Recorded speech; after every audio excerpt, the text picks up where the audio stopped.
One of the #1 questions we get asked is, when do I apply my fungicide?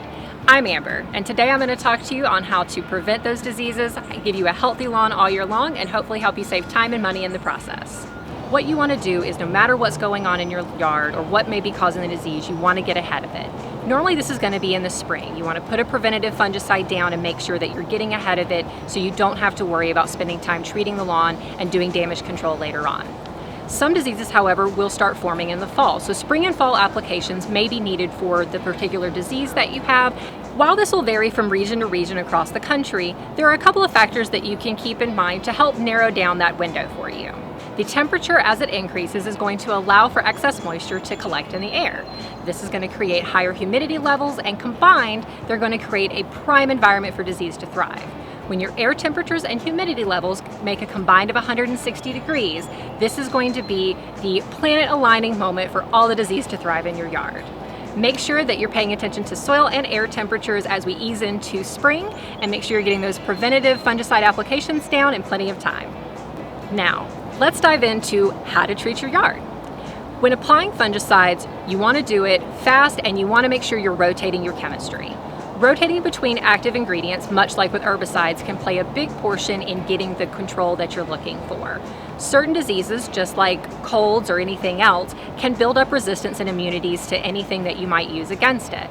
Rotating your active ingredients every other treatment or every 2 to 3 treatments can make sure that you don't have that happen and you have a beautiful lawn all year long.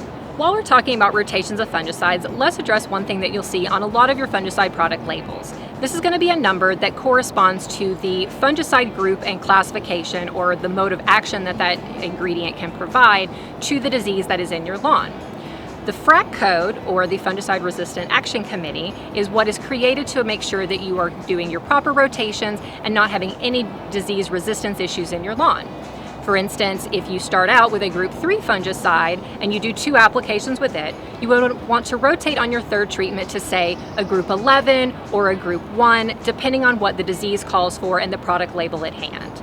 Another question we get asked a lot is, when do I water my lawn? Or can I still water my lawn while I'm doing these applications? You certainly can, you just have to be smart about it. You don't want to water your lawns at night. Keeping your lawns wet overnight is primed to let fungus continue to breed and thrive, and you could wake up the next morning with way more damage than you did the night before. Best watering practices are going to be early in the morning. This is going to not only give your turf a chance to absorb that moisture and prepare for the day's stresses like heat and any other environmental factors, but it's also going to give your lawn a time to dry out, so that way the disease spores don't have excess moisture to allow them to continue to thrive. Throughout the growing season, you want to make sure that you're only watering maybe once every couple of days.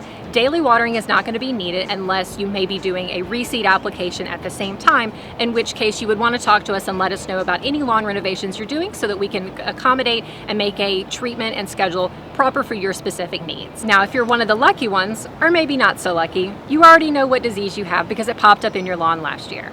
Just give us a call or shoot our team an email, and we'd be more than happy to help make a recommendation for this year's treatments and make sure that it's not going to compete or cause any issues with the product that you may have used last year. We always want to make sure that we're rotating properly and giving you the best chance of success in your lawn. Be sure to like this video, make sure you subscribe, and head over and check out our other DIY and how-to videos. Bye!